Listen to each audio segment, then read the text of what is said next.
Tu as peut-être déjà entendu parler des fréquences RIF. Certains disent que c'est révolutionnaire, d'autres pensent que c'est du bullshit.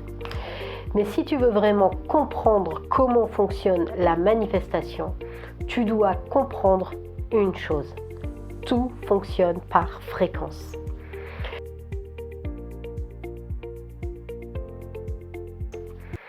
Bonjour, je suis Dominique Rapez, coach en manifestation et en reprogrammation mentale.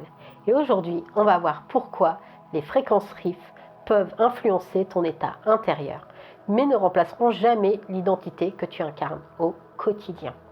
Aujourd'hui, beaucoup de gens découvrent les fréquences, mais sans vraiment comprendre ce que c'est. Ils écoutent des audios, ils testent des sons, ils empilent des outils en pensant que ça va changer leur vie.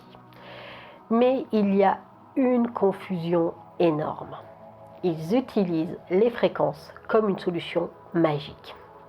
Et encore une fois, ce n'est pas comme ça que ça fonctionne. Tout dans ton environnement fonctionne avec des vibrations. Ton corps, tes pensées, tes émotions, ton état intérieur. Même ce que tu appelles la réalité. C'est une forme d'interprétation vibratoire. Et ton cerveau fonctionne comme un filtre. Il capte, interprète et renforce ce qui est cohérent dans ton état. Donc oui, certaines fréquences peuvent influencer ton état, mais elles ne font qu'une chose, elles modifient temporairement ta perception. Les fréquences RIF viennent du nom de Royal Raymond Rife, un inventeur américain des années 1920-1930. Son idée était la suivante. Chaque organisme vivant possède une fréquence spécifique. Et selon cette théorie, en envoyant une fréquence précise, on pourrait influencer cet organisme. Un peu comme un verre qui se casse avec une vibration particulière. Aujourd'hui, ces fréquences sont utilisées de manière différente. Certaines personnes les utilisent pour améliorer leur bien-être, se détendre ou se recentrer. Et dans le développement personnel, elles sont utilisées comme un support d'état. Mais voilà le problème. Les gens pensent « je vais écouter une fréquence et ça va changer ma vie ». Et ça, c'est une erreur. Parce que pendant qu'ils écoutent la fréquence, ils continuent à penser « je suis bloqué, ça marche pas, j'y arrive pas ». Donc, ils envoient deux messages opposés. Et leur réalité ne change pas, parce qu'on ne peut pas être dans deux réalités en même temps. Une fréquence ne crée pas ta réalité. Elle t'aide à te stabiliser dans un état.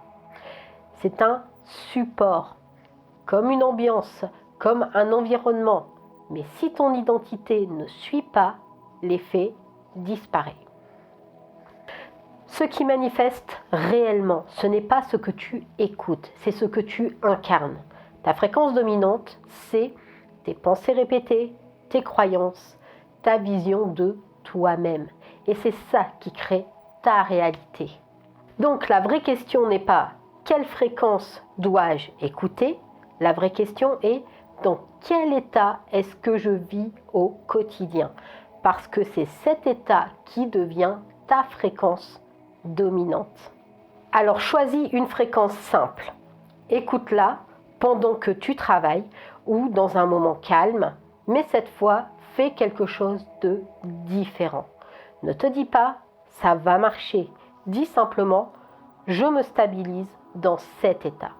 Et surtout, arrête de chercher un résultat immédiat. Et si tu veux passer à la pratique, je te prépare une vidéo jeudi dans laquelle je te partage une fréquence RIF mélangée à un subliminal que tu pourras utiliser directement. Donc abonne-toi et active la petite cloche pour ne rien rater.